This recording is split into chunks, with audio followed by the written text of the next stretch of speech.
Bombo Business News. Pwede na makakuha ang mga Pilipino sa mga importante nga dokumento sang civil registry sa digital nga pamaagi matapos ginlunsyar sang Philippine Statistics Authority ang e-certificate kahapon nga adlaw Pebrero 25. Paagi sa psahelpline.ph pahanugutan na ang digital service kag pwede na makapangayo sang e-certificates nga may pareho nga legal authority kaangay sang tradisyonal nga PSA issued certificates.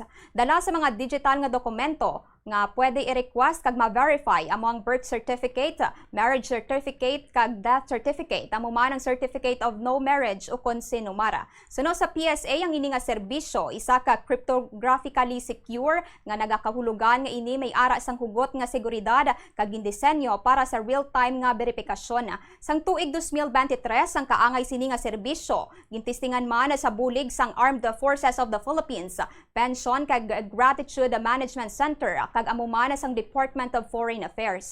Naglabot sa masobra 200,000 ka mga transaction ang naproseso sang amo nga pilot run nga naghatag sang kumpiyansa sa Philippine Statistics Authority nga handa na ini nga ilunsyar sa publiko. Bombo Foreign Exchange Update is brought to you by Quinbank Business Banking. Ini nga exchange rate ang ginbase sa closing transactions ang Bankers Association of the Philippines o KONBAP kag sa Bangko Sentral ng Pilipinas kahapon sang hapon.